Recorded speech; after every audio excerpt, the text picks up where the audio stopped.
Vamos nos achegar. Rani, vem para cá, Rani.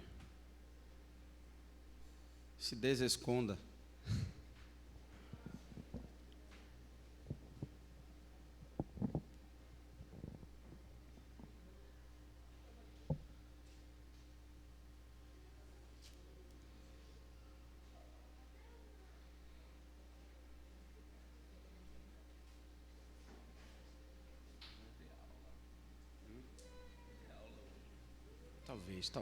Talvez.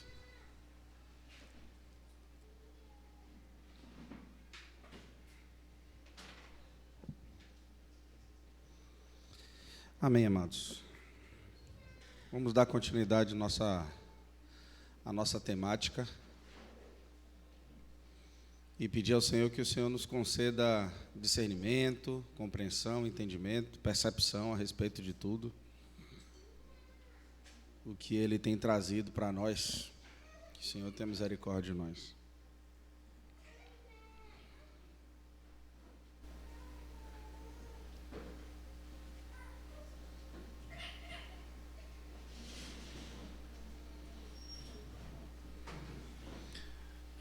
Na semana retrasada, irmãos, nós estávamos falando sobre, eu mais especificamente falei sobre o processo que a gente chama de processo de transição. Assunto esse que, sinceramente, eu não aprendi, eu não ouvi no meu tempo de seminário, nem necessariamente de caminhada com a igreja. E aí a gente esquece, a gente não dá conta de algumas realidades físicas que elas se iniciam no mundo espiritual. Então, o tempo que a gente vai estar compartilhando aqui, a ideia é abordar algumas realidades, como, por exemplo, já foram mencionadas, a questão do tabernáculo, a questão das festas, como o Tiago colocou, mas também a respeito do que é a igreja dentro da nossa caminhada, e é de extrema importância que todo mundo ouça, que todo mundo assimile isso, inclusive os mais jovens, e se não, preferencialmente os mais jovens até. Hoje a gente vai ver um processo de transição. Transição do quê? Quando há 2 domingos atrás eu mencionei o fato talvez os irmãos lembrem aí do bonde andando. Quando você se converte, você é inserido num bonde que já está caminhando há muito tempo e que não me compete, não te compete assim que nos convertemos, buscar criar um novo método, uma nova forma, mas entender como e por que esse bonde é daquela maneira. Por que é que aquele trem, por que é que aquele vagão no qual nós somos inseridos, ele está caminhando, por que é que aquele trem está indo para tal lugar e qual é o objetivo dele? Esse é o nosso trabalho, entender isso e cooperar para que isso aconteça de maneira adequada. E não pensar num próprio caminho, num próprio propósito, numa própria percepção. Biblicamente falando, a gente sabe que isso não funciona assim. E aí eu quero deixar muito claro, irmãos, algumas dúvidas que sempre vêm à mente quando a gente trata dessas questões irmãos que caminham diferente. Cada um caminha conforme a luz que tem do Senhor. À medida que nós observamos as Escrituras e vemos uma direção do Senhor sobre algumas questões, nos compete, então, obedecer a essa direção. Então, levemos em consideração o seguinte: quando mencionamos, semana retrasada, sobre a questão do tabernáculo, das festas, das coisas que, entre aspas, elas são de autoridade ou de pertencimento a Israel, por exemplo, ninguém aqui faz a festa dos tabernáculos. Eu acho, inclusive, a gente sabe que, inclusive, é estranho quando a gente vê grupos cristãos, denominações, praticando a festa dos tabernáculos. A gente sabe que isso é judaizar, a gente sabe que isso não é necessário para nós. Aquela festa simbólica, não tem necessidade. Ela não tem uma conotação necessariamente espiritual para nós. Por quê? Porque aquilo é especificamente de Israel, não é nosso. Mas, amados, levem em consideração o seguinte: se tudo que o Senhor fez como sombra para aquilo que viria, que era a sua igreja, aonde ele iria se expandir completar o seu supremo propósito até que ele viesse, dar cabo de tudo e resolver tudo, significa dizer que aquilo que foi experimentado lá no Antigo Testamento não pertence somente aos judeus, mas pertence à igreja em, vamos dizer assim, em preeminência, em prioridade. Por acaso é dos judeus o tabernáculo? Por acaso é dos judeus o templo? Por acaso é dos judeus tantas outras coisas? De onde vêm as ideias, as formas, os jeitos como nós nos reunimos, se não de lá, como forma prática e sombra, de forma prática, como forma de sombra, para que aqui nós pudéssemos praticar. Então, para ficar muito claro, a título de introdução, aquilo que é praticado lá não pertence aos judeus, propriamente dito, no seu conteúdo essencial. É deles a prática de festas e é uma questão cultural. Mas é nosso em termos essenciais. O significado disso, o que isso significa, para que é que isso serve, qual o propósito, isso é nosso, não é de Israel. Seria de Israel se, sendo judeu, eu me converto, aí agora passa a ser dele também. Mas, em resumo, pertence a nós. Eu insisto, irmãos, prestem muita atenção nisso. Tudo que foi praticado lá é nosso. Por que eu estou afirmando isso? Porque a gente sempre tem aquela percepção de que aquilo que passou pertencendo a eles, nós somos meros enxertos. O processo de filiação e de adoção que Paulo menciona, nos parece que, se eu resolvesse, se Pedro me aparecesse aqui hoje, como alguém sem pai e sem mãe, trazido da rua por algum irmão, e alguém dissesse, o que é que vamos fazer com essa criança? E eu dissesse, não, eu vou receber Pedro em casa, ele agora vai ser meu filho, eu vou adotá-lo. Por mais que a nossa relação com Pedro fosse a mais profunda do mundo, nós sabemos que ao fazer o exame de sangue, o DNA de Pedro não é igual ao meu. E a impressão que a gente tem quando a gente lê o processo de adoção trazido por Paulo para a igreja, para mim e para você, é de que nós fomos adotados. Nós reconhecemos que o amor de Deus é tão grande por nós, tão profundo, que, meu Deus do céu, poxa, não tem como não dizer que eu sou filho. Mas eu não sou. No sangue aqui corre outra coisa. Às vezes a sensação que dá é essa, porque a gente nem sabe o que significa adoção na Bíblia. Nós não somos adotados como eu, por exemplo, adotaria Pedro. Onde Pedro poderia dizer assim, depois de velho, dizer assim, poxa, de fato leva um pai, Manuela é uma mãe, eu não tinha pai, eu não tinha mãe, e eles foram os meus pais. Mas no sangue não. Na vida cristã, a adoção não significa necessariamente a inserção de alguém estrangeiro, mas a mudança de natureza, de modo que a partir dali nos tornamos sangue do mesmo sangue do nosso Senhor. É mais profundo ainda, é sermos inseridos nele, e temos dele a sua composição, e nele a seiva que nos alimenta e que nos mantém de pé. Portanto, não é uma mera adoção como inserção, mas é ser introduzido, imerso, mergulhado. Por isso o primeiro batismo na Bíblia não é nas águas, é no corpo. Depois do corpo nas águas, ou às vezes antes o batismo no Espírito Santo. Mas o fato é que a primeira coisa é que somos imersos, mergulhados no corpo de Cristo. Não somente na reunião da igreja, no corpo de Cristo, dele, ele como pessoa. De modo que o alimento que ele é o nosso alimento.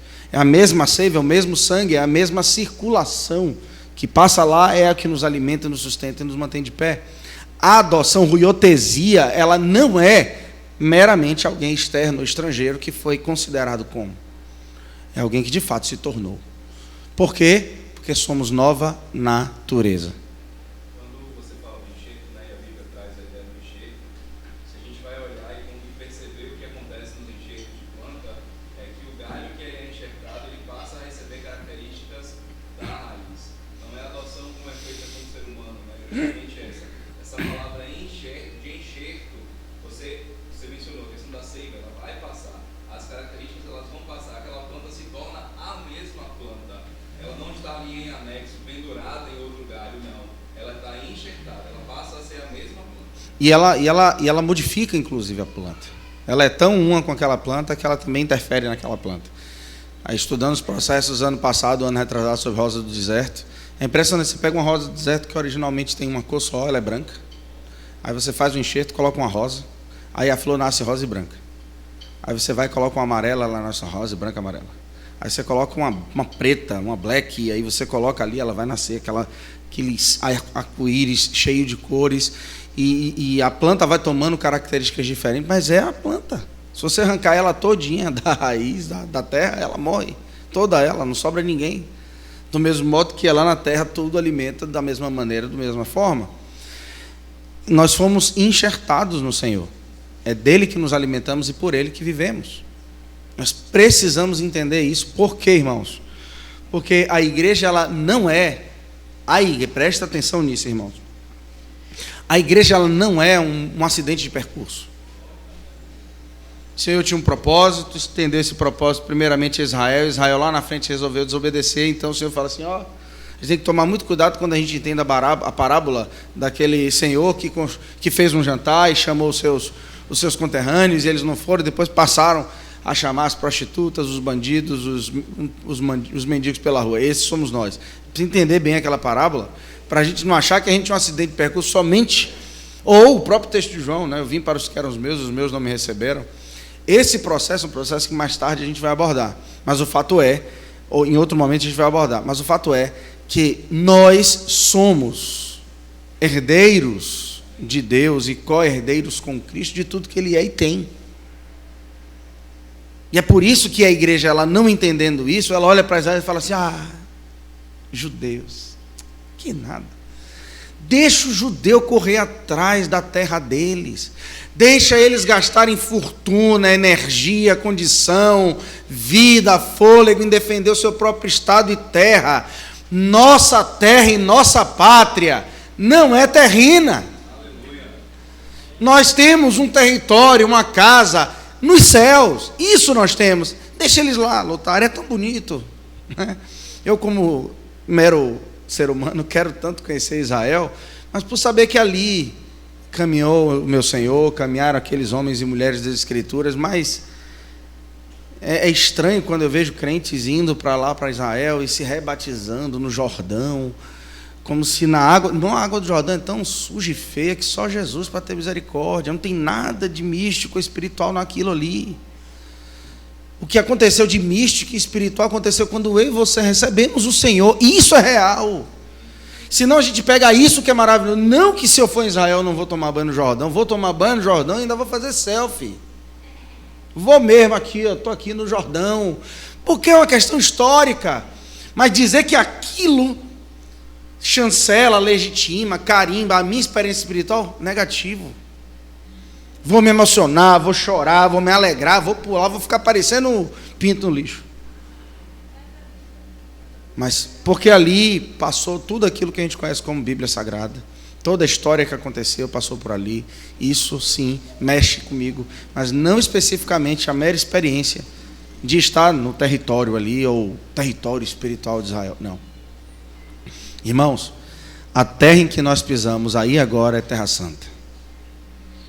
Nós somos herdeiros de Deus, co-herdeiros com Cristo, somos seus filhos, e aqui estamos. Não somos acidentes de percurso, a igreja não é isso. A igreja, ela é herdeira de Deus. E aí, sabendo disso, eu posso compreender que tudo aquilo que na prática existiu no Antigo Testamento, no fundo, não era tão prático quanto eles imaginavam. Era uma sombra para aquilo que é real. Tá? Para mim que trabalhei com móvel, é bem real isso, é bem interessante isso. Porque quando eu olhava para a imagem do computador, eu falava, o projeto está pronto. Essa cozinha vai ficar linda, esse quarto vai ficar lindo. Aquilo ali é a sombra. Mas depois de muito trabalho, muita consumição, muito problema, muito suor derramado, aí eu olhava e estava tudo pronto. Falava, aqui é a realidade. Preste atenção nisso. O virtual era o projeto. O real estava diante de mim. Agora é óbvio, irmãos. No virtual, cupim não come, suor não desce. No virtual, se você ficou chateado com alguma coisa, você troca a cor. No real, você vê tantos defeitos, tantas falhas, tantos detalhes que podiam ser diferentes. E você fala, poxa... Mas em compensação, se você quiser organizar a sua vida, No virtual você não pode. No real você pode. Tudo isso fala a respeito daquilo que era sombra no antigo e daquilo que é real na igreja. Está diante da gente. Somos herdeiros e donos, proprietários daquilo que foi feito para que nós pudéssemos desfrutar. Eu queria pedir a vocês que a gente começasse fazendo algo, uma dinâmica que a gente vai fazer por partes. Isso vai carece que todo mundo participe. Então, cada um com sua Bíblia aberta. Aí eu vou pedir para que alguém abra em Lucas capítulo 24. Pati, Lucas capítulo 24. E você vai ficar aí com seus olhos atentos os versículos 33 e 34. Mai, 1 Coríntios 15, versículo 5. Beto, Marcos 16, versículo 14. De Lucas 24, do 36 ao 43. Zé, João 20, do 19 ao 25. Noi, João 20, do 26 ao 29.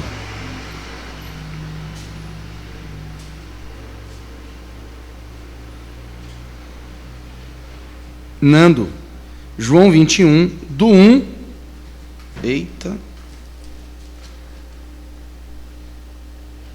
do 1 ao 24. Zu, Mateus 28, do 16 ao 20.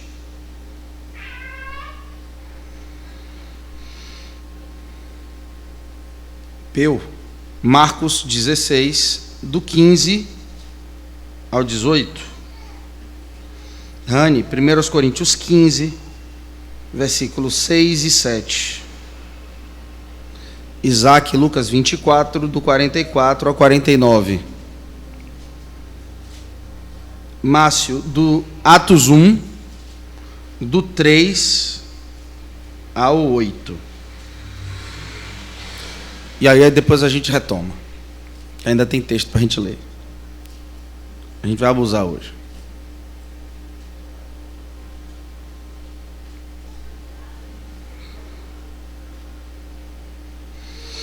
A gente vai entender por que é importante que a gente leia isso de maneira sincronizada ou cronologicamente.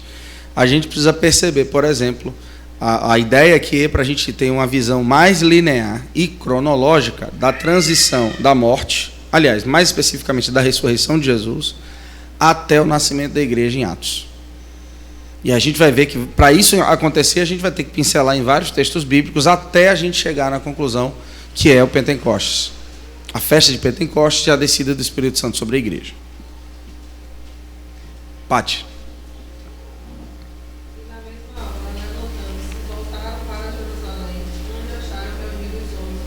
E outros com eles. Os pais diziam: o Senhor já apareceu assim. 35. Então os dois contaram o que lhes acontecera no caminho e como fora por eles reconhecido no partir do pão. Pronto, aqui os irmãos perceberam o contexto histórico, né? Os discípulos de Emaús encontram com os 11 e vai lá e fala assim: olha, ele ressuscitou de fato, nós o vimos. Próximo, 1 Coríntios 15. 15. Aí depois desse momento, né, dos discípulos de Emaús, o Senhor vai aparecer a Pedro e aos 12. O Senhor não ficou parado. O Senhor, eu acho que a impressão que eu tenho é que Jesus se movimentou mais depois da ressurreição do que durante todo o seu ministério. Marcos 16. Só 14. Finalmente apareceu Jesus aos 11 quando estava à mesa e Censurou-lhes. a incredulidade e dureza do coração, porque não deram crédito aos que tinham visto já ressuscitado. 24. Acho que é dia agora. Lucas 24.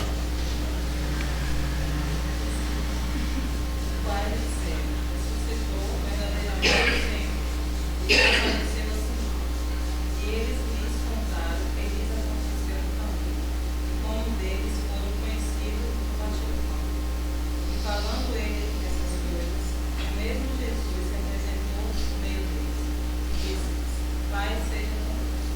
E eles, espantados e atemorizados, pensavam que viam algum espírito.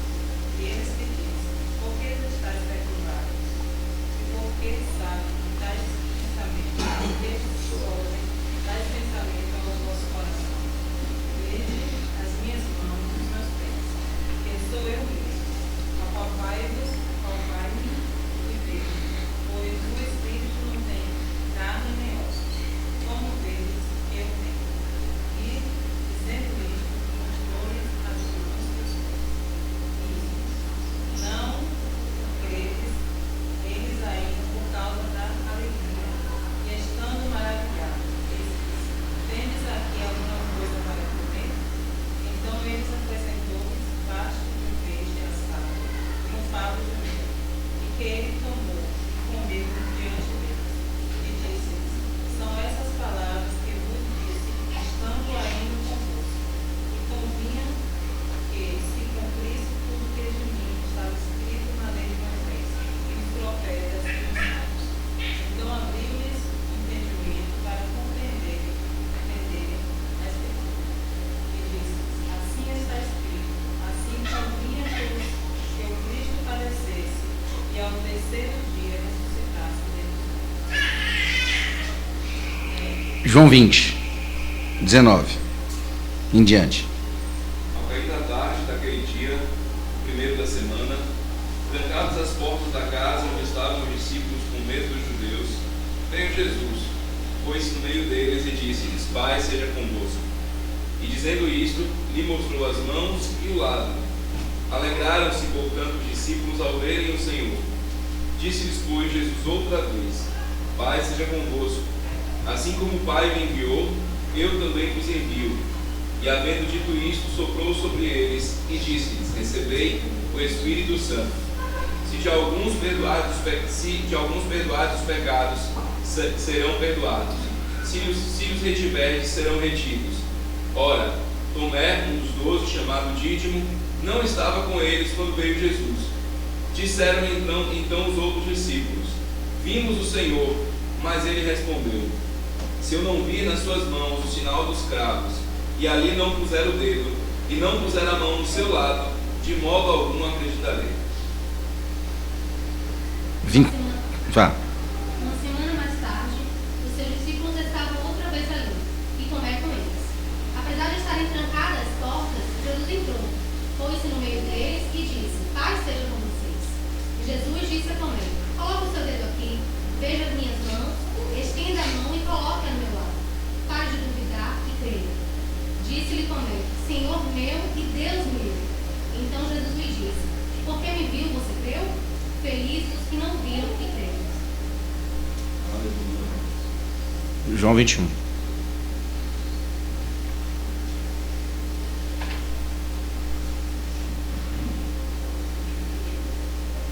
João 21. Não.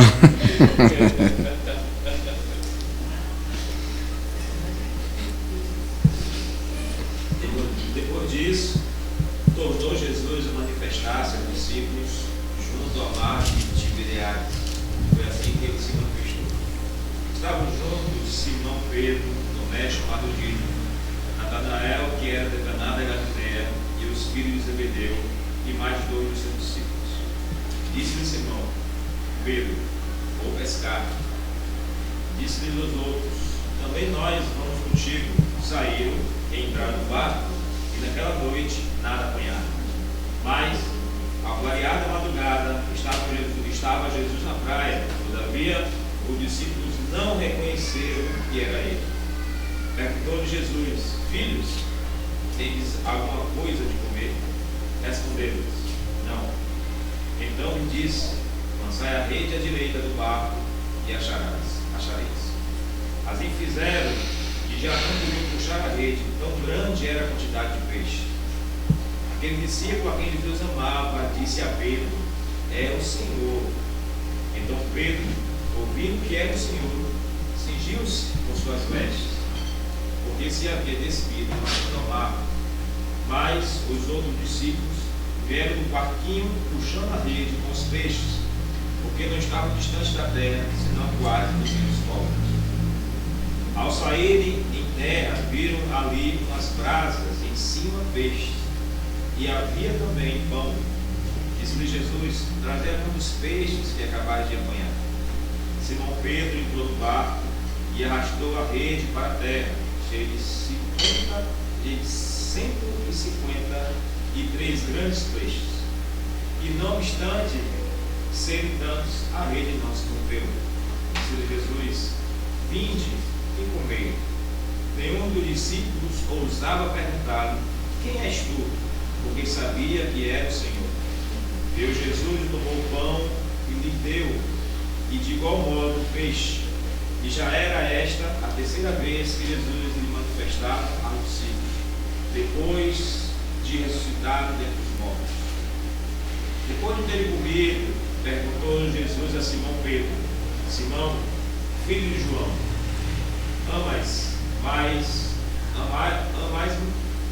amais do que a estes outros? Ele respondeu: sim, Senhor, tu sabes que te amo. Ele lhe disse: apacenta os meus cordeiros. Tornou a perguntar-lhe pela segunda vez: Simão, filho de João, tu me amas? Ele lhe respondeu: Senhor, sim, Senhor, tu sabes que te amo. Disse-lhe Jesus: pastoreia as minhas ovelhas. Pela terceira vez lhe perguntou: Simão, filho de João, tu me amas? Pedro entristeceu-se por ele ter lhe dito pela terceira vez: tu me amas? Ele respondeu: Senhor, tu sabes de todas as coisas, tu sabes que eu te amo. Jesus lhe disse: apacenta as minhas ovelhas.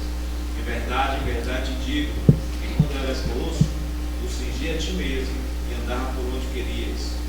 Quando, porém, fores velho, estenderás as mãos e outros te cingirá e te levará para onde tu queres.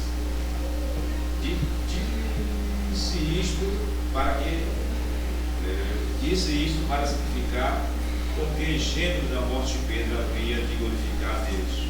Depois de assim falar, acrescentou: segue.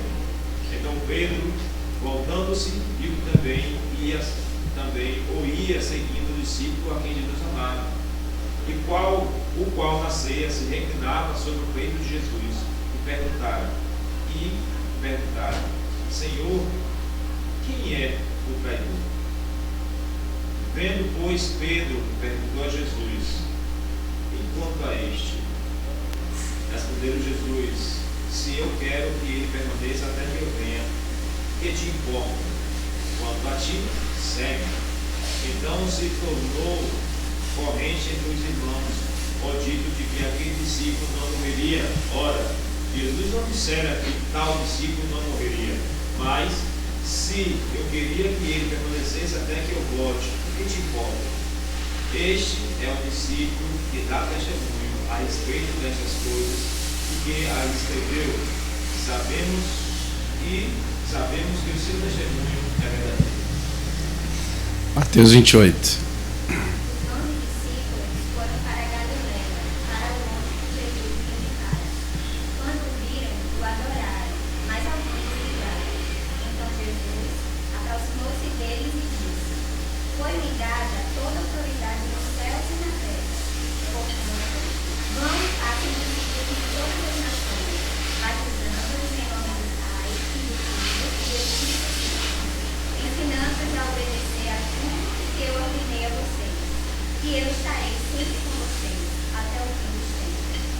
Marcos 16.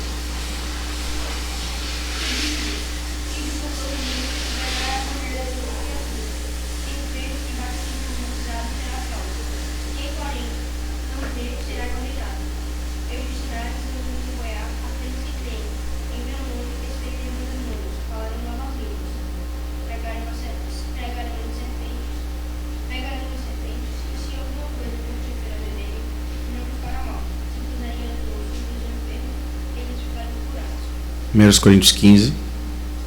Depois foi visto uma vez por mais de 500 irmãos, dos quais vivem ainda a maior parte, mais ou de Adão também. Depois foi visto por Tiago, depois por todos os apóstolos. Lucas 24. Isso. E disse-lhes: foi isso que eu falei enquanto ainda estava com vocês. Era necessário que se cumprisse tudo o que a meu respeito está escrito na lei de Moisés, nos profetas e nos salmos. Então lhes abriu o entendimento para que pudessem compreender as escrituras. E lhes disse: está escrito que o Cristo haveria de sofrer e ressuscitar dos mortos no terceiro dia, e que em seu nome seria pregado o arrependimento para perdão de pecados a todas as nações, começando por Jerusalém. Vocês são testemunhas dessas coisas. Eu envio a vocês a promessa de meu Pai, mas fiquem na cidade até serem revestidos com o Deus. Atos 1. Do 3 ao 8. Aos quais também, depois de ter padecido, se apresentou vivo com muitas infalíveis provas, e sendo visto por eles por um espaço de quarentena de 40 dias, falando de que respeita ao reino de Deus. E estando com eles, determinou-lhes que não se ausentassem de Jerusalém, mas que esperassem a promessa do Pai. E disse ele: de mim ouvistes. Porque, na verdade, João batizou com água, mas vós sereis batizados com o Espírito Santo, não muito depois desses dias. Aqueles, pois, que se haviam reunido, perguntaram, dizendo: Senhor, restaurarás tu neste tempo o reino a Israel? E disse-lhes: não vos pertence saber os tempos ou as estações que o Pai estabeleceu pelo seu próprio poder, mas recebeis a virtude do Espírito Santo, que há em vir sobre vós, e ser-me-eis testemunhas, tanto em Jerusalém, como em toda a Judéia e Samaria e até os confins da terra. Ponto. Agora a gente vai abrir em Marcos 16, do 19 e 20. Vamos nomear de novo, né? Marcos 16, 19 e 20, quem pode? Beto. Lucas 24, 50 a 53. Diana. Atos 1, do 9 ao 12. Márcio. João 21, versículo 25. João 20, do 30 e 31. Fernando.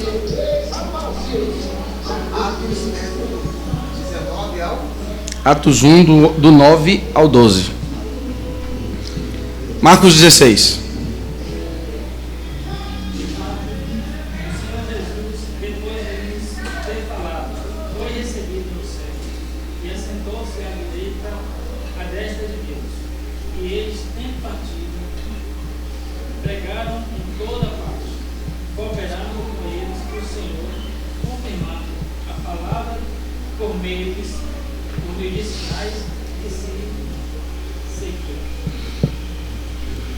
Bom seria se a história da igreja fosse, no início do primeiro século, fosse exatamente como Marcos registrou, coisa maravilha. Ó. Então os discípulos saíram e pregaram por toda parte, o Senhor cooperava com eles, confirmando-lhes a palavra com os sinais que os acompanhavam. Maravilha. Ótimo. Exatamente como aconteceu com a gente aqui, tem acontecido e vai continuar acontecendo até que o Senhor venha, né? Mas vamos lá. Lucas 24. 50 e 53.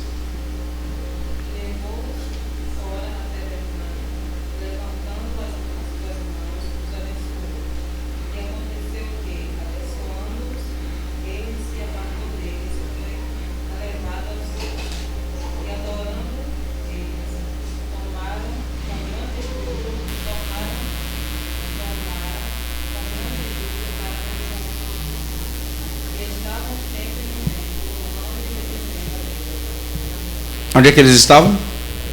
No templo. Atos 1, do 9 ao 12. Quando dizia isto, vendo eles, foi elevado às alturas, e uma nuvem o recebeu, ocupando a seus olhos. E estando com os olhos fitos no céu, enquanto ele subia, eis que junto deles se puseram 2 varões vestidos de branco, os quais disseram: varões galileus, por que estáis olhando para o céu? Esse Jesus, dentre vós foi recebido em cima do céu, há de vir assim como para o céu o vistes ir. Então voltaram para Jerusalém, no monte chamado das Oliveiras, o qual está perto de Jerusalém, à distância do caminho de um sábado. João 21. 21, 25. Jesus fez também muitas outras coisas. Se cada uma delas fosse escrita, isso que nem mesmo no mundo inteiro haveria espaço suficiente para os livros de ser conhecidos. João 20, 30 e 31. Na verdade, fez Jesus diante dos discípulos muitos outros sinais que não estão escritos neste livro. Estes, porém, foram registrados para que creais que Jesus é o Cristo, o Filho de Deus, e para que, crendo, tenhais a vida em seu nome. Em seu nome. Amém. Irmãos, essa sequência de textos é a tentativa da gente arrumar o quebra-cabeça de como é que a coisa se deu depois da ressurreição. Lembrando que todo esse prazo, depois da ressurreição, como o Tiago bem chamou a atenção aqui, é um prazo de exatos 40 dias. Da sua ressurreição até sua ascensão, 40 dias. Durante 40 dias, irmãos, o Senhor fez muita coisa. E o que é que o Senhor fez durante esses 40 dias? A gente viu nessa sequência de textos. Mas ainda tem alguns que não foram mencionados aqui. Eu quero que você abra no Evangelho de João.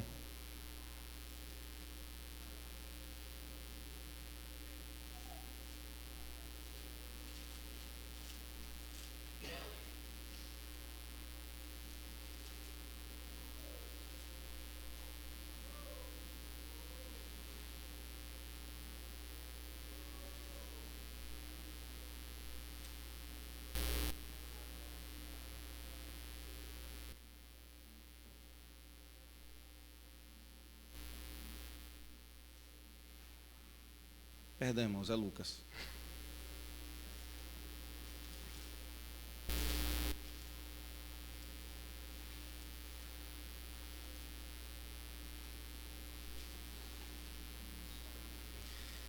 Lucas é o, vamos dizer assim, o evangelho que dá sequência imediata, né? Porque a gente tem o evangelho de Lucas e o livro de Atos como sendo praticamente a mesma obra, né? Em 2 volumes. E aqui eu queria, no capítulo 24 de Lucas,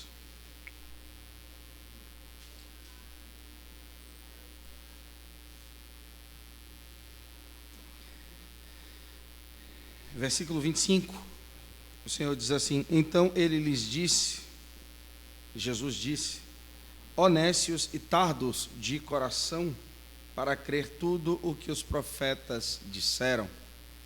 Ó nécios e tardo de coração.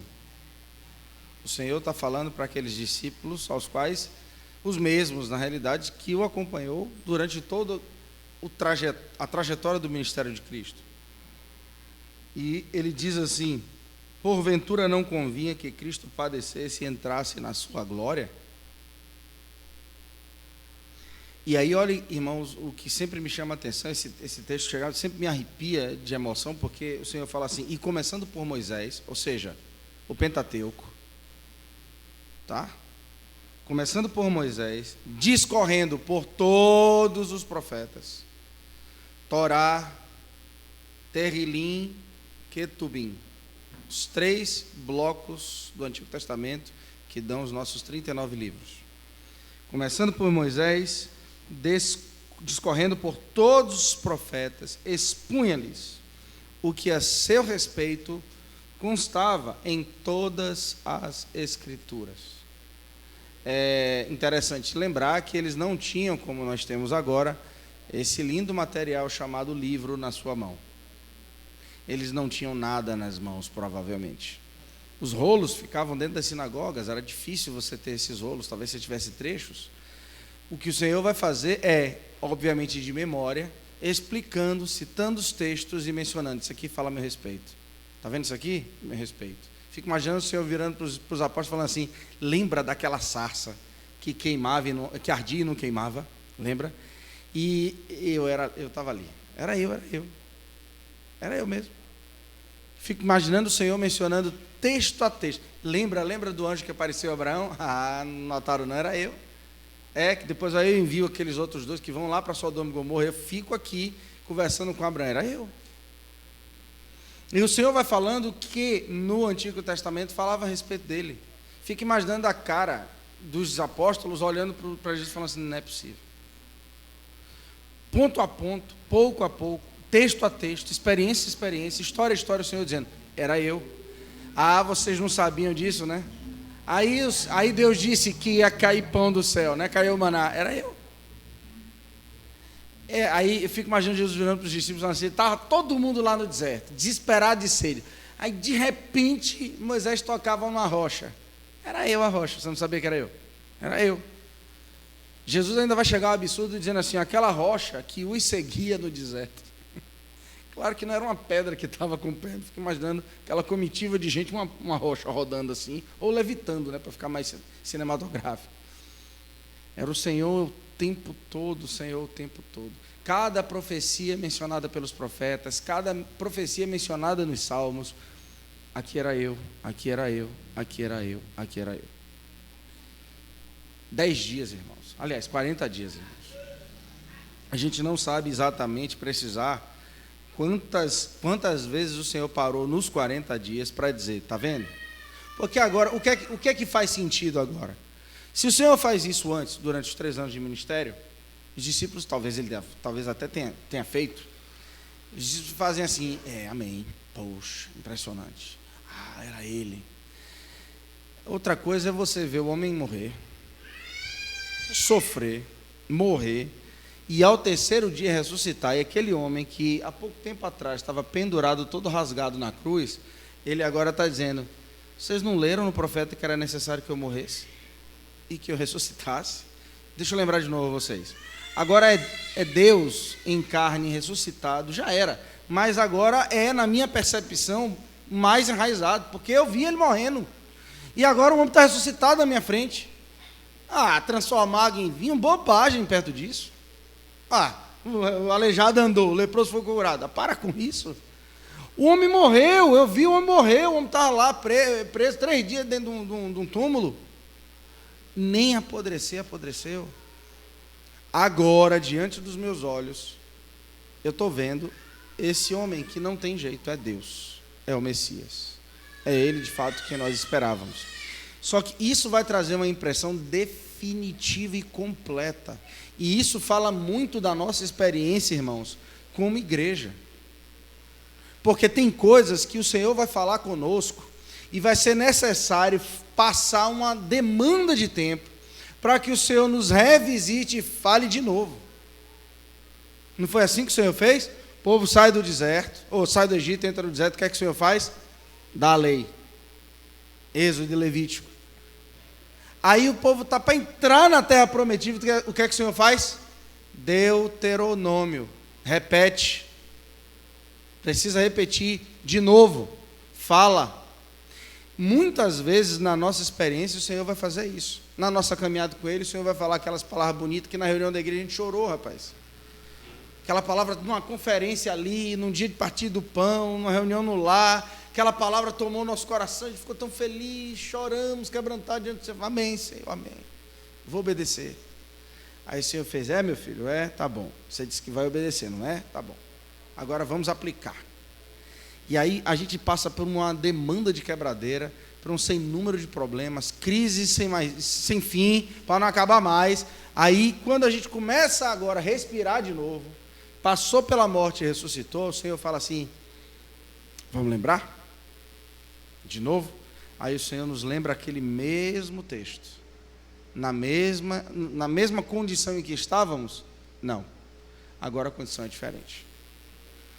Lembrem, irmãos, Qualquer irmã aqui pode se emocionar com qualquer experiência. Aqui, se bem que todas aqui já passaram por essa experiência. Se, por exemplo, Simone estivesse aqui, ela pode morrer se emocionando sobre ver um vídeo de uma mãe parindo, de uma mãe que perdeu um filho, de uma mãe que passou por isso. Vocês têm uma experiência, uma percepção um pouco mais profunda se virem coisas parecidas a isso do que Simone. Por quê? Já passaram pela experiência da maternidade. O que é que eu estou querendo chamar a atenção, fazendo toda essa linha cronológica de transição? Primeira coisa é tudo uma coisa só, um fato histórico só, não tem uma divisão no meio do processo, é uma coisa só. Segundo, quando a igreja nasce, ela nasce pequenininha, menina, engateando, ela precisa passar por experiências. O nosso caso específico aqui, talvez aí 11, 12 anos, alguma coisa assim. Nando poderia aqui ser quem mais poderia precisar esse tempo para a gente, mas alguma coisa aí perto de 11 anos e meio, alguma coisa assim, caminhando no testemunho do Senhor. Nós viemos há 10 anos atrás, vai fazer 11 em agosto, não é isso? 11 em agosto. Então, tem uma caminhada, tem 12 no total. Então, quando a gente pensa nessa caminhada, irmãos, a gente vai pensar assim, poxa, então nasceu o testemunho, está tudo ok, tudo maravilhoso. É. E no início foi uma benção, irmãos. É uma benção, que riqueza. Quando o Marcos chegou lá em Salvador falando, irmão, já tem gente se convertendo, já vamos fazer 2 batismos, estamos pregando evangelho. Eita, aleluia. Aí o Senhor vinha confirmando as experiências para a gente, a nossa vinda para cá. A gente chegou agora, calça, sandália, meu irmão, e vamos andar. Vamos bater perna. E aí, prova. Ainda não acabou. Até a vinda. Foi um glória a Deus solene. Foi um glória a Deus carregado de sabe?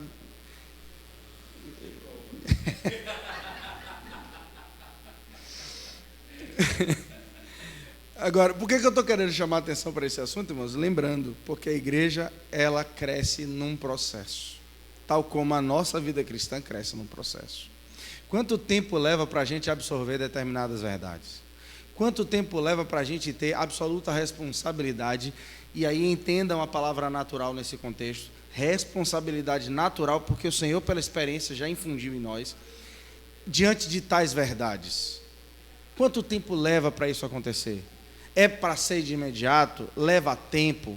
Aí a gente vai ver que a igreja que mais a gente admira, que é a igreja do primeiro século, aquela que a gente olha para trás, meu Deus, era tanta realidade que Ananias e Safira foram fulminados. Honestamente, eu não sei se eu quero essa realidade hoje. Honestamente. No outro dia eu vi um irmão nosso meio falando, por que não acontece mais? Eu falei, irmão, graças a Deus. Se não, irmão, o rabecão ia parar aqui, ó, na frente, ó, depois de um partir do pão, só ia descer o saco preto. Não ficava as crianças iam ficar tudo órfãs. Elas não iam ser levadas. Mas eu não sei de vocês. Se eu começasse a ver qualquer coisa, eu me recolher no canto do Senhor, tem misericórdia de minha vida, lá com teu sangue, Senhor, em nome de Deus, purificou de todo pecado. Ia ser muito saco preto descendo. Deus tem misericórdia da gente.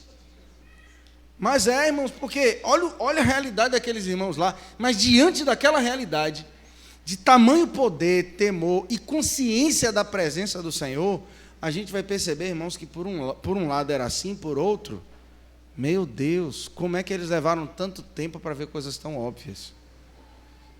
Óbvio para a gente. E aí a gente sempre comete o mesmo pecado quando a gente vai tratar sobre a educação dos nossos filhos. Como é que você tirou isso? Assunto de quinta série, pô. Quinta série, assunto de quinta série. Por favor. Você está aí que sério, amigo? Então não está óbvio? Que óbvio. De que óbvio? E nada óbvio, nada menos óbvio do que na situação estando. Não tem nada óbvio na situação, nada é óbvio na situação, estamos nela. Está tudo aqui diante de mim, eu não consigo ver a frente, porque está aqui diante de mim. Eu não estou acima das circunstâncias, eu estou nelas. E o Senhor nos conduz nelas. Não tem nada óbvio entrar na fogueira, na fornalha que ardia, lá na Babilônia. Não tem nada óbvio não entrar e não ficar com medo. Aqui óbvio, o Senhor vai te livrar. Eu vou saber que o Senhor vai me livrar lá dentro, irmão. Eu não sei como é que ficou Sadraque, Mesaque e Abednego, não. Eu ia entrar, irmão, apavorado. Ou então no estado de torpor. Fiquei no estado de catatonismo, absorvi a ideia, falei, agora já foi, meu irmão. Fecha o olho, né? Segura na mão de Deus e vai. Até chegar lá dentro e me pegar dançando. Ai, maravilha, mas estou lá dentro ainda. Já estou lá dentro. O fato é que não é tão óbvio quando a gente está passando. E a igreja demora para perceber isso. Leva tempo para perceber isso. Uma outra coisa que nos chama a atenção aqui é que quando a gente, em Atos capítulo 2, menciona sempre e perseveravam unânimes. Ponto 1. Em quê? Doutrina dos... Eu sempre cito isso, porque eu sempre me assusto quando eu me lembro, lendo esse texto, de uma irmã que virou para mim e fez, irmão, eu só gosto dos evangelhos. Como assim? Só gosto dos evangelhos. Por quê? Porque os outros é palavra de Paulo, palavra de Pedro, palavra de João. É palavra de Tiago. Eu gosto das palavras de Jesus. Essa é santa. Vence. Essa ama tanto o Senhor que rejeita os apóstolos. Ei, santidade carnal, que só Jesus para ter misericórdia. Irmãos, doutrina dos apóstolos, não deles. Porque a gente vê claramente sobre quais ensinos eles estavam repousando. Qual é o fundamento? Cristo. Quem deu o fundamento? Cristo. Quem falou sobre as coisas que os apóstolos passaram a falar? Cristo.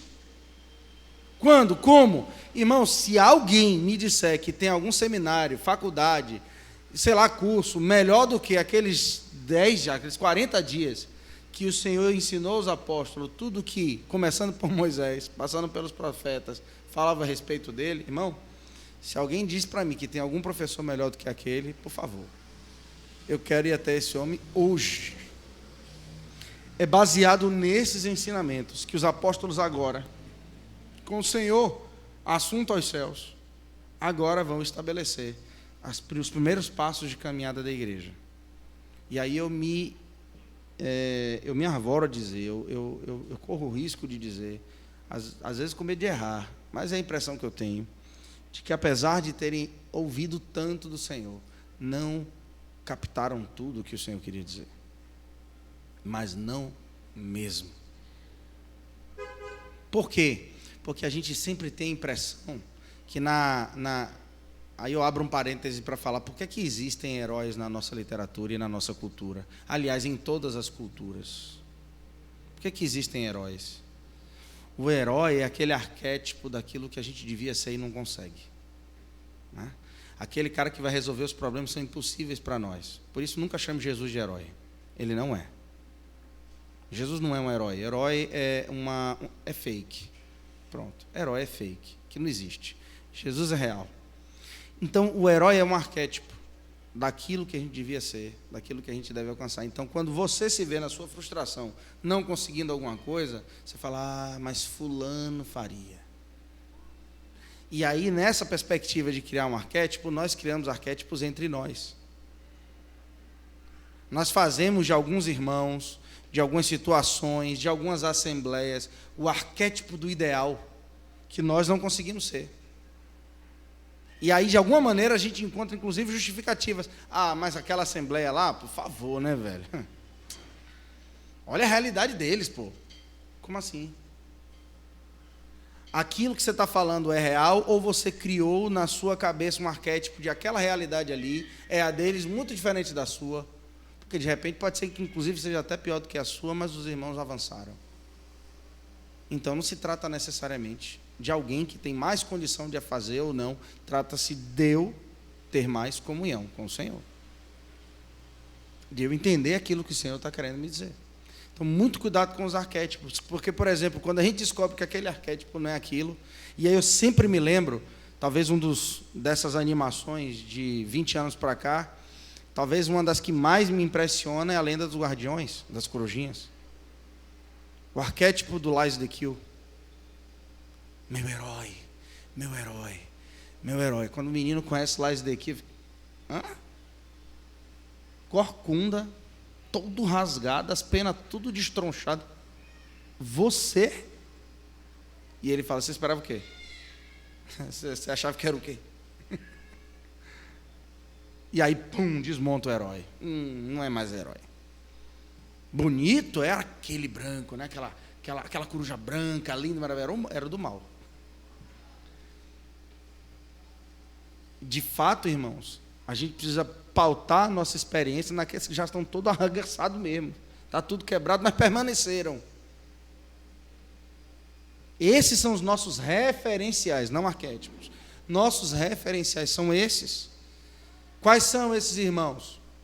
Eu sempre cito isso, quando a gente começou a reunir com os irmãos de Salvador, aí, Ana, aliás, antes disso, quando a gente começou a receber alguns obreiros do nosso meio, um dia a Ana virou para mim e fez, ô Ninho, eu fiz, diga, que esses irmãos têm tudo umas caras assim, eu fico, tudo quebrado, meu filho. O que ela estava mencionando na nossa frente ali, nem andar sozinho ele andava com uma bengalinha. E não era velho, não, mas todo quebrado, moído. Pois é, Ana, é assim mesmo. Aí o comentário depois foi, por que depois, todo fim de reunião, é tanta gente doente, meu filho? Era aviso de gente doente, aviso de gente indisciplina. Por que isso? Será que isso aqui é real mesmo? Será que isso aqui é de Deus mesmo? Eu fiz, você prefere o quê? Que não aparente nada, que não manifeste nada, que está tudo perfeito? Que no fundo, na realidade, ninguém quer ser exposto, porque se for partir do princípio de expor aqui, é igual o saco preto, irmão, vai morrer todo mundo. Vai estar todo mundo exposto. Esconder sujeira é a coisa mais boba, mais besta que a gente pode fazer. Isso aqui é isso aqui. Ontem, tendo comunhão com 2 irmãos, eu falei isso para eles. Filadélfia, a gente... Passa uma semana aqui, meu amado, para tu ver a bagaça. Não, mas uma coisa é séria, daqui eu não saio, daqui ninguém me tira, eu não quero me desamarrar de nenhum dos irmãos que estão aqui em Valência. Não, de jeito nenhum. Mas também a Arvorá dizer que nós somos e vivemos experiência de Filadélfia, não, irmão, estamos caminhando rumo ao alvo. Senhor, eu não quero nem olhar para o lado, não. Se eu olhar para o lado, eu desisto. Eu estou olhando para frente na esperança de que o Senhor nos conduza. Lá o Senhor dizia assim, meu filho, te achei em Filadélfia. E quantos irmãos em denominação vão ser achados lá? E quantos no nosso meio não vão ser achados lá? Então, é literalmente caminhar, olhando, sem mais a meninice de criar essa expectativa em cima de alguém, ou de uma assembleia, ou de uma experiência. Eu comecei a assistir ontem uma série que está explodindo aí, em termos de fama, que é The Chosen, que é, na realidade, uma série que vai falar sobre os evangelhos, a vida de Jesus e dos discípulos. E é só isso.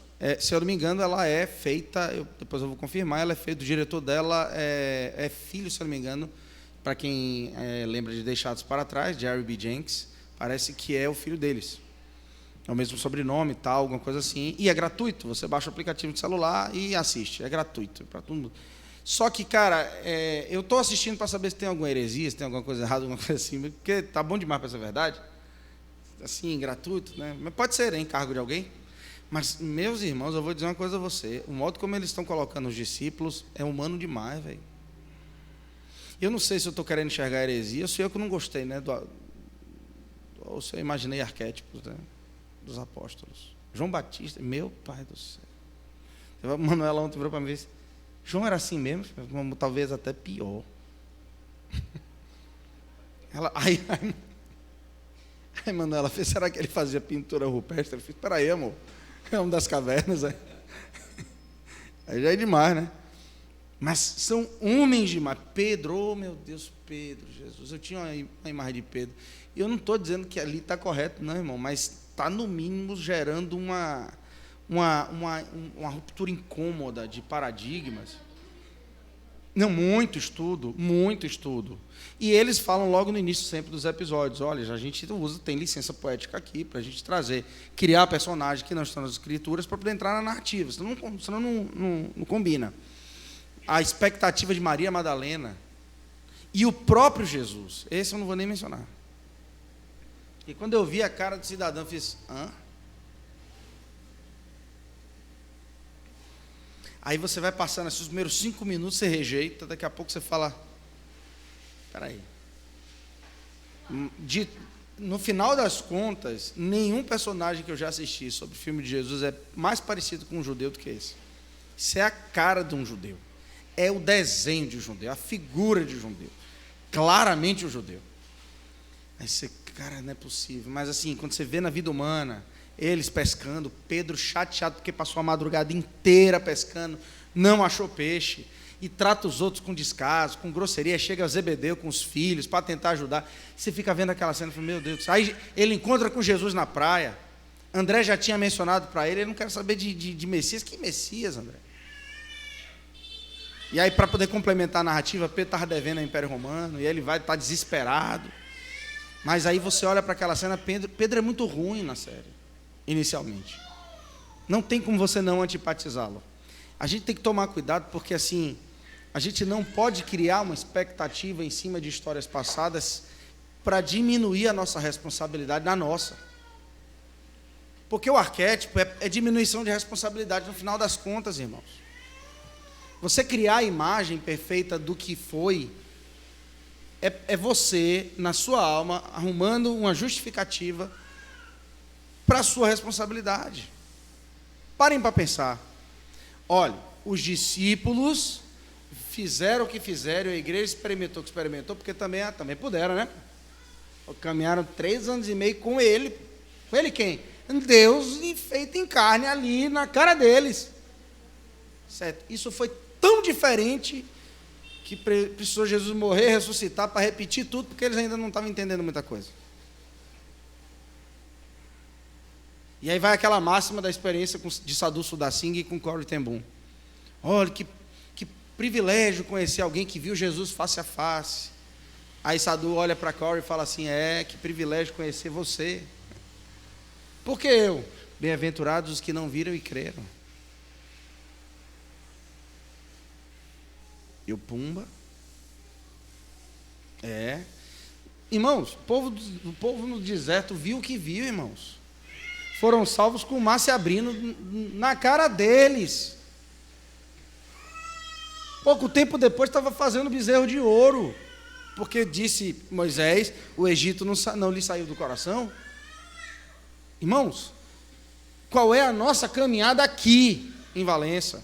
E qual a sua função, o seu trabalho, o seu papel? Qual é, de fato, o significado de você aqui em Valença? Você não se governa. Eu não me governo. Eu não escolho, não tenho liberdade para escolher. Não tenho. Quando foi sexta-feira que eu viajei para Salvador, e aí estava tendo comunhão com o Deco e com a esposa. E aí, aliás, antes da comunhão, ele começou a falar, antes do almoço, ele começou a falar de algumas ideias que ele estava tendo e tal. Bora, Leo. Que ele foi subir no coração e a possibilidade. Ganhar dinheiro e tal, e pai. Tal. Deco, para. Pare. Não vá à frente com essa conversa, não, que meu coração se enche de uma esperança que eu não preciso ter, eu não posso tê-la. Não é meu. Para que é que eu vou ficar perdendo tempo com isso? Aí ele, entendi. Encerra o assunto. Você cria, mas eu não tenho. Você tem liberdade? Eu não tenho, não. O Senhor tem um propósito para ser realizado pela igreja aqui, com os irmãos aqui reunidos. Então não vamos criar arquétipo, não. Qual é a nossa experiência, a nossa realidade? Então vamos ver diante dela. Vamos ver diante dela. E aí eu digo, irmãos, quando a gente olha para esses 11, 12 anos de caminhada, pare para pensar. Quantas vezes a gente bateu testa com assuntos que não precisavam perder tempo? Quando o Tiago me procurou lá em casa para falar sobre Atos, compartilhar sobre Atos, ele falou assim, Léo, a gente fica criando expectativa e achando que será que é isso que deve falar, e os irmãos. Vamos falar, irmãos. Não só os obreiros devem falar, irmãos mais avançados na palavra. Que nada, irmãos. O Senhor deu as pessoas adequadas para as pessoas, os ouvidos e bocas adequadas dentro de uma localidade. Então vamos desfrutar dos ouvidos e bocas dessa localidade. É o que temos. É o que temos. E vamos fazer assim. E essa é a realidade da igreja quando ela nasce. E aí grave essa expressão que eu vou usar agora, irmãos. Quando a igreja nasce em Atos capítulo 2. ela nasce com um grupo de um monte de judeu. E aí, qual é a impressão que a gente tem? Que com respeito ao novo nascimento, quando a gente se converte, a gente na hora percebe que alguma coisa mudou na gente, né? Não é? Foi o que aconteceu comigo. A gente se sente um Power Ranger, né, velho? Ops, botei aqui a armadura. Se sente diferente. Aconteceu alguma coisa. Quando o Senhor traz um renovo específico, alguma coisa, a gente sente aquilo. Mas, irmãos, no tocante à igreja, isso não tem, não. Nasceu a igreja ali, fez pronto. Olha que onda. Eita. 120, né? Ali, desceu o Espírito Santo. Nasceu a igreja ali, um olhou para a cara do outro e fez assim: amém. Você não é mais judeu. Nós somos agora igreja de Jesus. Dali saíram, entraram numa gráfica, já mandaram fazer logo um outdoor, camisa, bandana, igreja de Jesus na terra. Se afasta dos sacerdotes, dos fariseus, dos saduceus. Judeu. Viva. Agora, não é qualquer judeu. É um judeu que viu mais do que os outros judeus. Sou até melhor do que os outros. Eita. Só Jesus para ter misericórdia.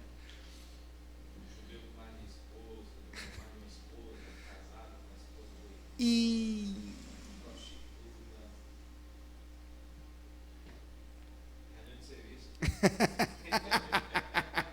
não é de Deus não, volta para o Espírito.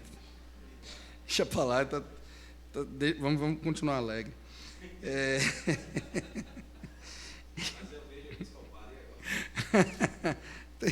Beto pode nos contar essa experiência. Não é não, Beto? Beto nem riu, velho. Beto estava rindo assim. Beto nem riu. Capítulo 24, versículo 44. De Lucas. Um pouco mais à frente. Olha o que diz o versículo 44. A seguir, Jesus lhes disse: são essas as palavras que eu vos falei, estando ainda convosco, que importava se cumprisse tudo o que de mim está escrito, lei, profetas e salmos. Ou Moisés, profetas e salmos. E aqui no 45 diz o quê? Então lhes abriu o entendimento para compreender as Escrituras. Até aqui não tinham entendido nada. A partir daqui começa: hã? É isso? Então lhes abriu o entendimento. E lhe disse: assim está escrito que Cristo havia de padecer, ressuscitado entre os mortos no terceiro dia, e que em seu nome se pregasse arrependimento para a remissão de pecados a todas onde? A todas onde? Grave isso aí, irmãos. Remissão de pecados a todas as nações. Começando de Jerusalém. Começando de onde? Para onde? Todas as nações. Todas. E aí eu posso estar cometendo um erro aqui. Eu indico vocês assistirem The Chosen, viu? Por favor, assistam. Se preparem para chorar lá já no primeiro episódio. Vai contar a história de Maria Madalena. É filme, viu, irmãos? É filme.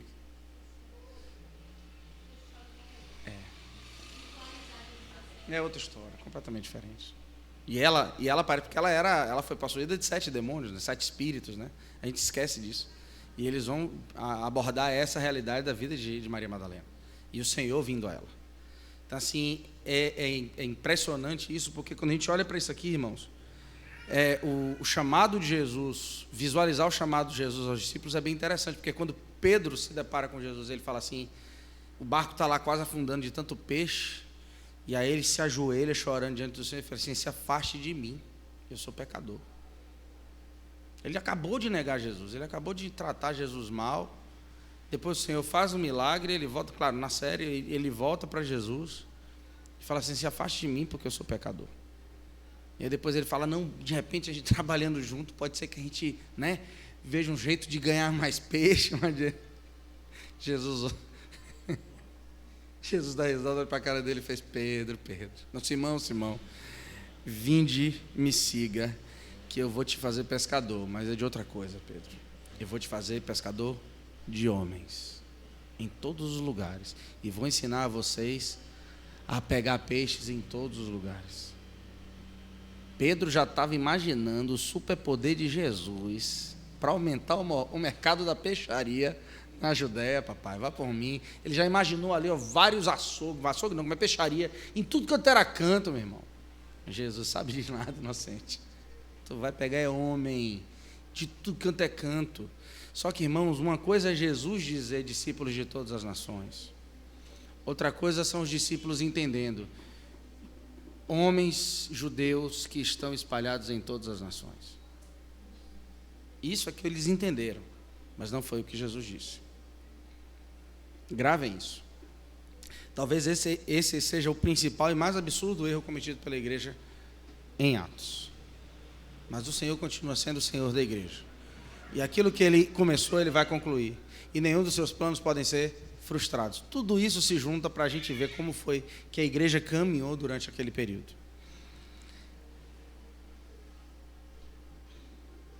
E aqui, para a gente finalizar o capítulo 24, versículo 50. Então os levou para Betânia, erguendo as mãos, os abençoou. Aconteceu que enquanto os abençoava, ia se retirando deles, sendo levado para o céu. Então, visualize essa cena, irmãos. Jesus em Betânia, abençoando os discípulos. Fica imaginando os discípulos tudo de cabeça baixa, recebendo a bênção do Senhor, e de repente, cadê ele? O Senhor está subindo. De repente, ele é ocultado por uma nuvem, e 2 varões falam com os discípulos. Mas depois disso, então, versículo 52, adorando, voltaram para Jerusalém, tomados de grande júbilo. E estavam sempre no templo. No templo. O Senhor nunca disse que era para eles irem para o templo. De jeito nenhum. Do templo o Senhor disse que inclusive até destruiria e reconstruiria. Em outras palavras, vocês não estão entendendo, amigo.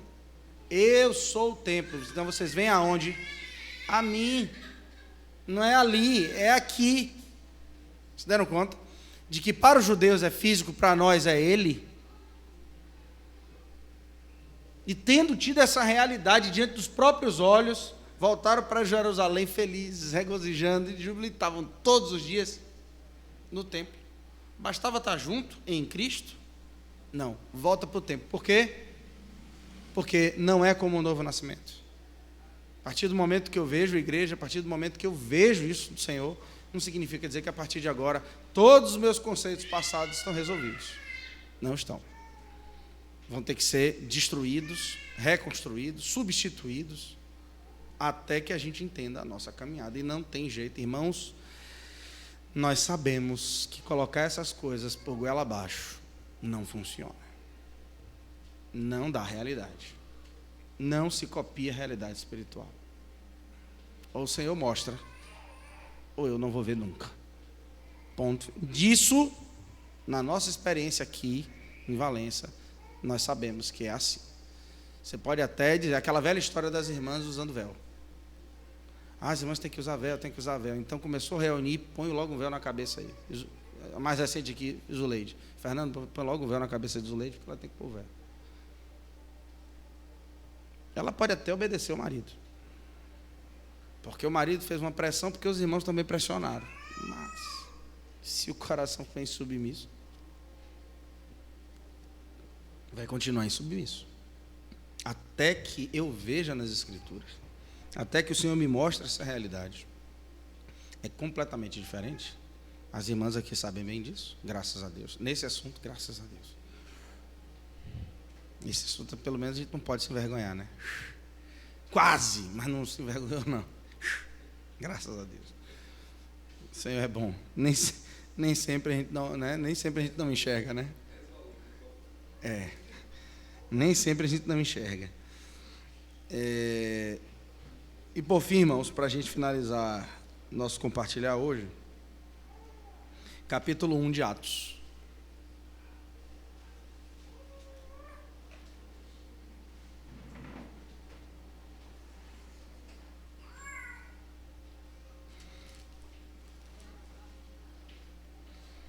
E nesse caso aqui, ó, faço questão.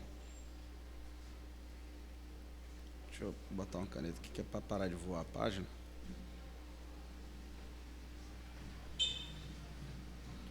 É Atos.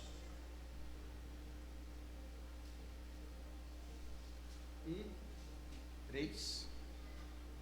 Deixa eu confirmar aqui. Mentira, é 1. Primeiro 1. E aí, se você tem o costume de fazer isso, grife na sua Bíblia um princípio que a gente vai ver como sendo um princípio de Deus, princípio esse, que é ensinado em Provérbios, mas a gente não vai entrar em Provérbios, não cairei nessa tentação, senão seria uma armadilha para nós. É um princípio que a gente precisa aprender, inclusive, não somente para o uso da igreja, mas a gente vai perceber que o Senhor faz isso também conosco individualmente, e deveríamos fazer isso com nossas esposas, nossos maridos, nossos filhos, nossos irmãos em Cristo, que é o princípio de como é que funciona a pedagogia de Jesus. Esqueça a pedagogia do oprimido, esqueça a pedagogia, né, do Paulo Freire, aquela vem das trevas, do inimigo, Satanás, aquilo não é um lixo, aquilo não presta, aquilo é um lixo. Começou a fazer e a ensinar, versículo 1, capítulo 1, versículo 1 de Atos. Escrevi o primeiro livro ao Teófilo, relatando todas as coisas que Jesus começou a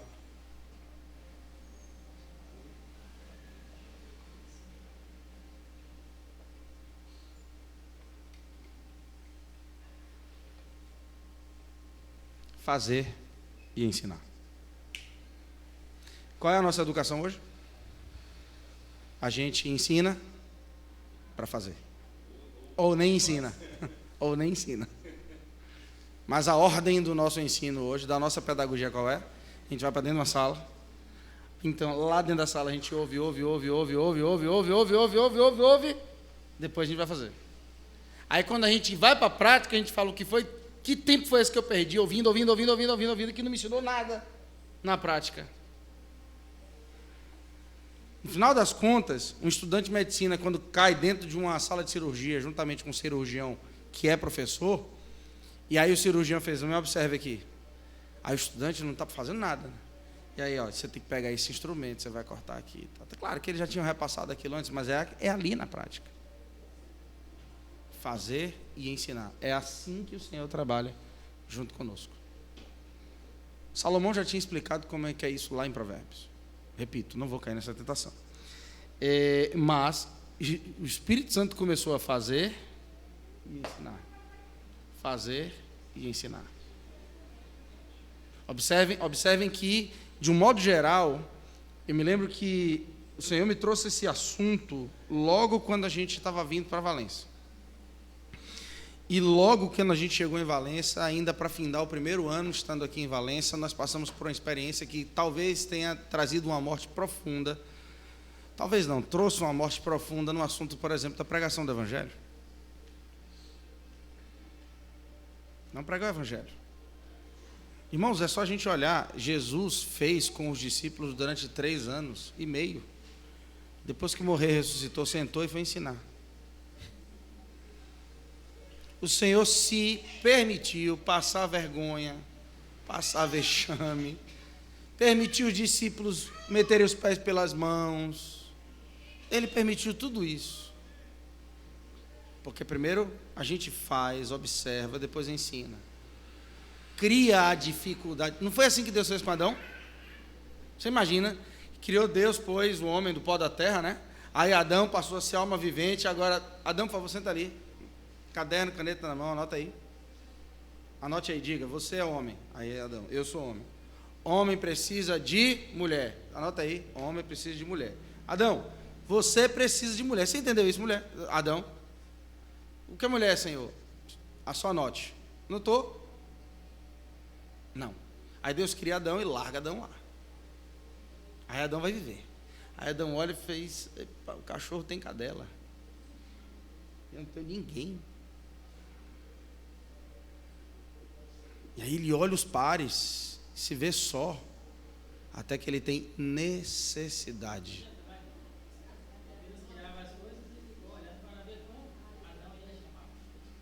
Exatamente. O Senhor provoca. Eu vou citar um nome aqui, que o Senhor me ajude com esse nome. Mas tem um educador brasileiro. Eu estou falando que o Senhor me ajude com esse nome, porque ele é de origem presbiteriana. Mas o que se entende é que depois ele se desvia da fé E talvez por isso ele tenha uma certa relevância educacional. Talvez algum já deve ter ouvido falar o nome dele, Rubem Alves. Rubem Alves vai morrer bem velhinho. Aparece alguns vídeos lá com Ariano Suassuna, alguma coisa assim. Rubem Alves, ele fala de educação, diferente de Paulo Freire, que nunca falou de educação, mas Rubem Alves fala de educação de maneira brilhante, talvez por ele ter entendido esse princípio. Ele fala assim, ele tem um vídeo dele, um estudo que ele está fazendo, que ele fala assim, é muito estranho você entrar numa sala de aula e começar dentro de uma turma com 30, 40 alunos, aí você vai começar a falar do assunto. Por exemplo, Napoleão invadiu a Europa. E ele tomou todos os reinos da Europa para si.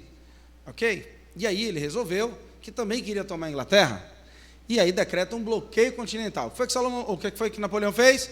Bloqueio continental. Repita comigo. Bloqueio continental. Os meninos vão repetir na melhor das hipóteses. Porque na maioria das vezes, nos dias de hoje, no contexto pós-pandemia, piorando ainda a situação, nem ouvir eles vão. E você vai fingir que está falando, e eles vão fingir que estão ouvindo, e está tudo ok. Aí Rubem Alves fala assim, provoque a necessidade no aluno. Ele precisa ter necessidade daquilo, senão ele não vai dar atenção a você. Já basta estar falando de uma Europa do século XIX, de um assunto que aparentemente não tem nada a ver com ele. Provoque necessidade. Ah, Rubem Alves, não, irmãos, Bíblia. Deus provocou necessidade em Adão. Viu o homem que estava só. Adão começa a ter necessidade de uma companhia. O Senhor fala, é agora? É agora. Essa verdadeiramente é osso dos meus ossos. Carne da minha carne. Aí Adão pode se manifestar dessa maneira. Aí Adão pode de fato. É por isso, Peu, Rani, Isaac, que vocês ainda vão passar algum tempinho vivendo a solteirice da vida de vocês, remoendo, deitado na cama, no travesseiro, cheio de paixão na cabeça. Desfrute da solidão de vocês, desfrute do desejo de ter uma namorada e uma esposa, para que quando vocês tiverem a honrarem, cuidar, guardar, pastorear, ser de fato homem, segundo as Escrituras. Mas o valor do casamento se dá na solteirice e não no casamento.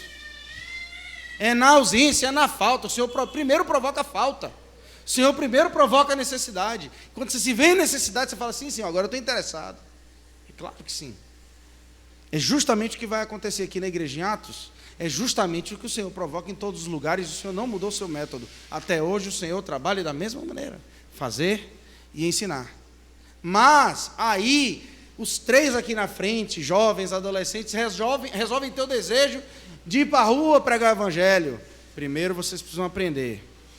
Vão para o discipulado, reunião da igreja. Daqui a alguns anos vamos ver. Pegamos um rifle no meio da testa, pum, e matamos o ímpeto.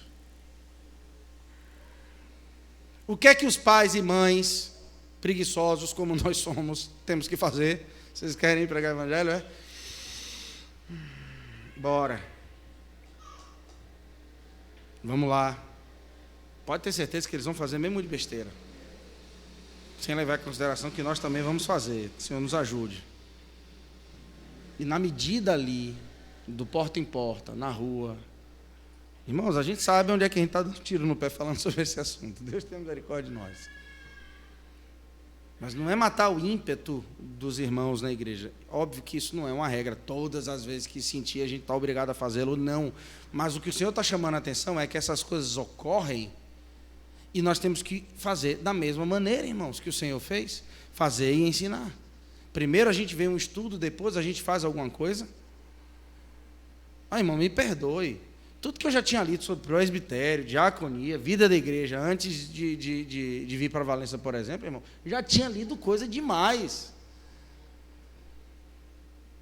12 anos depois eu olho e falo, meu Deus, não consegui aplicar quase nada do que eu tinha lido. Agora está muito mais sedimentado aquilo que o Senhor aplicou em nós. Aí tem horas que eu leio determinadas coisas na Bíblia e falo, Senhor, isso aqui já aconteceu, hein? Maravilha. Apesar do nosso método, o Senhor continua com o dele, tá? A gente pode até fazer diferente, mas o Senhor vai fazer conosco exatamente como Ele quer fazer e como Ele estabeleceu para ser feito. Irmãos, fazer e ensinar. A partir do próximo compartilhar, a gente vai começar a ver o fazer e ensinar do Senhor. Como é que o Senhor aplica isso? Aí a gente vai ver a grandeza da obra de Deus na igreja em Atos, na igreja do primeiro século, mas a gente também vai ver as sujeiras dessa mesma igreja. E a pergunta é: qual é a relevância da igreja de Jerusalém hoje? Alguém pode dizer que Jerusalém é uma grande referência de igreja cristã? Hoje, nem falar nem de hoje, vamos falar da Idade Média. Por que será? Então a gente precisa entender o que foi que aconteceu, até onde é o ensinado do Senhor, até onde é a nossa teimosia. E continuar caminhando. Olhando, obviamente, sempre que ouvindo essas coisas, associando a nossa própria experiência enquanto igreja aqui em Valência. Irmãos, sem arquétipos. A igreja de Atos não é o nosso grande referencial, nesse sentido. Será o nosso grande referencial se de fato nós conseguirmos olhar na experiência prática daqueles irmãos. De quanta maldade ainda havia no coração de Pedro, quando ele levanta, prega o evangelho e 3.000 pessoas se convertem.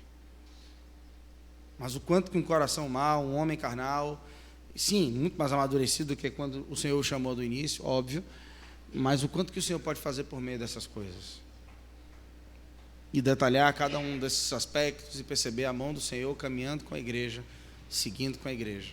E aí a gente vai perceber, para finalizar, o quanto que aquilo que foi estabelecido no Antigo Testamento se cumpre exatamente como o Senhor propôs, com o nascimento e desenvolvimento da igreja. E continua se cumprindo.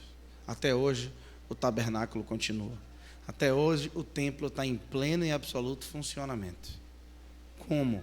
Por meio de mim, individualmente, e você, por meio da igreja, coletivamente, continuam os exercícios, as funções e os trabalhos no templo e no tabernáculo. Nunca pararam. Continua tendo o sacrifício. Não todo dia mais, que foi feito lá no altar, na cruz do Calvário, de uma vez por todas. Mas o vigor, a vida, a pujança desse sangue e desse trabalho permanece absolutamente igual. Tudo funciona do mesmo jeito. Os judeus estão lá, né, arrecadando dinheiro para construir o terceiro templo.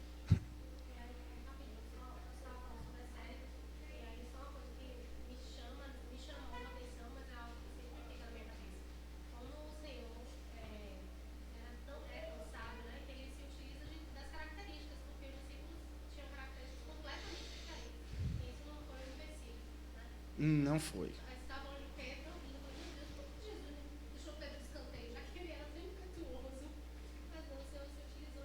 Não, e mais especificamente sobre essa série, eu não estou acostumado, não estou confortável, não estou convencido de que Mateus era como eles colocaram.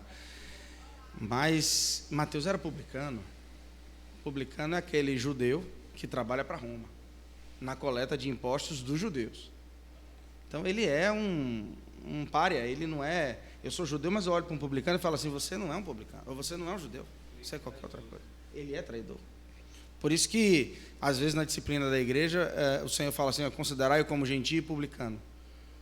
Como alguém que nunca teve salvação, mas tendo. Como alguém que é do povo, mas não é considerado do povo, publicano. Só que Mateus, na série, ele é uma figura muito incômoda. E aí eu indico os irmãos, comecem a assistir para os irmãos verem. Mateus é metódico, calculista, frio, insosso. Cara, ele não tem emoção, não expressa nada, porque ele calculava. E ele tem hora que ele fala: por que você é assim? Você é estranho. Ele fala assim: minha obrigação é calcular, para registrar tudo. E ele tinha que fazer, porque se ele fizesse alguma coisa errada, cabeças rolavam pelo Império Romano. Aí você fala: rapaz, será? Não é possível.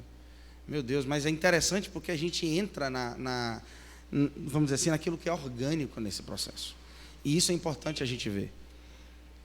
De fato, nem as escrituras lendo, a gente vai ter essas características tão bem claras, claramente estabelecidas para a gente, obviamente, nem numa série, óbvio. Mas, no mínimo, nos traz uma realidade que a gente precisa se deslocar daquilo que a gente acha que é o ótimo, ideal, e é. Mas ótimo, ideal porque falhou, porque errou, porque continuou. Não o contrário. É ótimo e ideal porque é perfeito, intocável e inatingível, de jeito nenhum. O Senhor tem um trabalho aqui por meio da minha vida e por meio da sua vida. Tá? Calce seu sapato, amarre seu cadastro e vamos seguir. Que o Senhor tenha misericórdia de nós e nos ajude. Amém? Vamos orar. Senhor, nós te agradecemos por esse tempo juntos, mais uma vez. Te agradecemos pela sua manifestação no meio do teu povo, Senhor. Pela sua pessoa passeando no nosso meio, pela paz que existe, Senhor, no meio da tua igreja. Muito obrigado por tudo. Ó Senhor, nos ajuda a olhar a palavra com os teus olhos, a entender. Faça conosco o que o Senhor fez com os discípulos, Senhor. Abre os nossos olhos para que tenhamos entendimento no que está escrito. Ó Senhor, mais do que qualquer coisa, pedimos, dá-nos discernimento e entendimento espiritual, Senhor, em nome de Jesus. Te agradecemos pelo partir do pão, te agradecemos pelo momento da palavra, pela comunhão que o Senhor tem estabelecido entre os teus filhos. Bendito seja o teu nome, Senhor. Apresentamos a Ti essa semana que entra. Ó Deus, nos ajuda, nos dê graça. São tantas as demandas, mas sabemos sim, com absoluta convicção, de que se o Senhor for adiante de nós, nós faremos cada uma das coisas que estão previstas, na Tua graça, em nome de Jesus. Nos abençoa, Senhor, em nome de Jesus. É o que nós te pedimos, confiando no nome que está acima de todo nome. Amém, Senhor. Jesus é o Senhor. As crianças, peço que os irmãos fiquem aí quietinhos, porque as crianças estão vindo fazer uma apresentação.